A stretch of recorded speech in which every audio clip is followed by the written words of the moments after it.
ಗುನುಗುಟ್ಟುವ ದೀಪ. ಎತ್ತರವಾದ ಮರಗಳು ಮತ್ತು ಹೊಳೆಯುವ ಜ್ಯೋತಿ ಪ್ರಾಣಿಗಳಿಂದ ಸುತ್ತುವರಿದ ಒಂದು ಶಾಂತ ಹಳ್ಳಿಯಲ್ಲಿ ಅರ್ಜುನ್ ಎಂಬ ಕುತೂಹಲದ ಹುಡುಗ ವಾಸಿಸುತ್ತಿದ್ದನು. ಒಂದು ಸಂಜೆ ಅಜ್ಜಿಯ ಹಳೆಯ ಮನೆಯ ಹತ್ತಿರ ಆಟ ಆಡುತ್ತಿದ್ದಾಗ ಅರ್ಜುನ್ಗೆ ವಿಚಿತ್ರವಾದದ್ದೊಂದು ಕಂಡಿತು. ಹಳೆಯದಾಗಿ ಕಾಣಿಸುವ ಒಂದು ಚಿನ್ನದ ದೀಪ. ಅದು ಸಾಮಾನ್ಯವಾಗಿ ಕಾಣಿಸುತ್ತಿತ್ತು, ಆದರೆ ಅವನು ಅದನ್ನು ಸ್ಪರ್ಶಿಸಿದಾಗ ದೀಪ ಸ್ವತಃ ಬೆಳಗಿತು. ವಾವ್, ಇದು ವಿಚಿತ್ರ. ಹಠಾತ್ ಅವನೊಂದು ಮೃದುವಾದ ಧ್ವನಿಯನ್ನು ಕೇಳಿದ. ನನಗೆ ಸಹಾಯ ಮಾಡು. ಅರ್ಜುನ್ ಬೆಚ್ಚಿಬಿದ್ದ. ಅವನ ಹೃದಯ ಜೋರಾಗಿ ತಡತಡನೆ ಹೊಡೆಯತೊಡಗಿತು.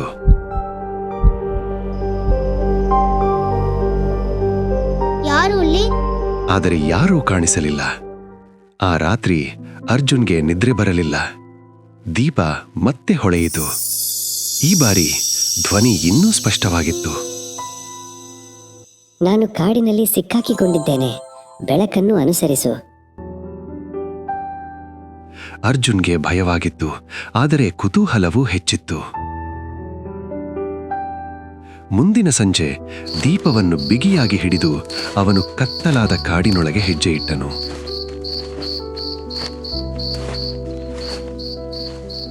ಮರಗಳು ಅಲೆಯುತ್ತಿದ್ದವು,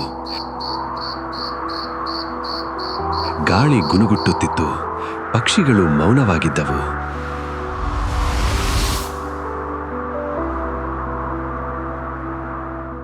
ದೀಪ ಅವನ ಕೈಯಲ್ಲಿ ಸ್ವಲ್ಪ ತೇಲುತ್ತಾ ಅವನನ್ನು ಆಳಕ್ಕೆ ನಡೆಸಿತು. ಸ್ವಲ್ಪ ದೂರ ನಡೆದ ನಂತರ ಅರ್ಜುನ್ ಒಂದು ರಹಸ್ಯಮಯವಾದ ತೆರವಾದ ಸ್ಥಳಕ್ಕೆ ಬಂದನು. ಅಲ್ಲಿ ಮಧ್ಯದಲ್ಲಿ ಒಂದು ಹಳೆಯ ಮುರಿದ ಮರವಿತ್ತು. ದೀಪ ಹಠಾತ್ ಬಹಳ ಹೊಳಪಿನಿಂದ ಬೆಳಗಿತು. ಆ ಕ್ಷಣ ಒಂದು ಚಿಕ್ಕ ಹೊಳೆಯುವ ಜೀವಿ ಕಾಣಿಸಿಕೊಂಡಿತು. ಅದು ಲೂಮಿ ಎಂಬ ಪುಟ್ಟ ಆತ್ಮ. ಲೂಮಿ ದುಃಖದಿಂದ ಹೇಳಿತು, ಒಂದು ಬಿರುಗಾಳಿಯಿಂದ ನಾನು ಈ ಮರದೊಳಗೆ ಸಿಕ್ಕಿ ಹಾಕಿಕೊಂಡಿದ್ದೆ. ನಿನ್ನ ಧೈರ್ಯವೇ ನನ್ನನ್ನು ಉಳಿಸಿತು. ಅರ್ಜುನ್ನ ಭಯ ನಿಧಾನವಾಗಿ ನಗುವಾಗಿ ಬದಲಾಯಿತು. ಆದರೆ ಏಕೆ ನಾನು? ಎಂದು ಅವನು ಕೇಳಿದ.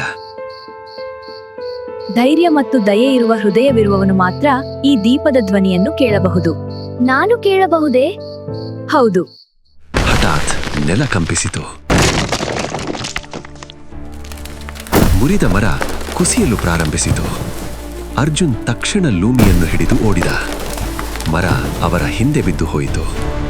ಕೆಲವು ಕ್ಷಣಗಳು ಎಲ್ಲವೂ ನಿಶ್ಶಬ್ದವಾಗಿತ್ತು. ನಂತರ ಲೂಮಿ ಮೇಲಕ್ಕೆ ತೇಲಿ ದೀಪವನ್ನು ಸ್ಪರ್ಶಿಸಿತು.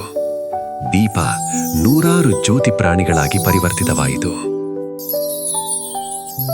ಅವು ಅರ್ಜುನ್ ಸುತ್ತಲೂ ನೃತ್ಯ ಮಾಡುತ್ತಾ ಕಾಡನ್ನು ಸುಂದರವಾಗಿ ಬೆಳಗಿಸಿತು.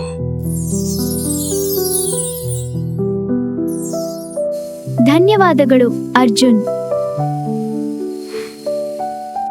ಮತ್ತು ನೆನಪಿಟ್ಟುಕೋ, ಧೈರ್ಯ ಅಂದ್ರೆ ಭಯವಿಲ್ಲದಿರುವುದು ಅಲ್ಲ, ಭಯ ಇದ್ದರೂ ಮುಂದಕ್ಕೆ ಸಾಗುವುದು. ಮುಂದಿನ ಬೆಳಗ್ಗೆ ದೀಪ ಕಾಣಿಸಲಿಲ್ಲ. ಆದರೆ ಕೆಲವು ಶಾಂತ ರಾತ್ರಿಗಳಲ್ಲಿ ಅರ್ಜುನ್ ಇನ್ನೂ ಕಾಡಿನಲ್ಲಿ ಹೊಳೆಯುವ ಬೆಳಕುಗಳನ್ನು ನೋಡುತ್ತಾನೆ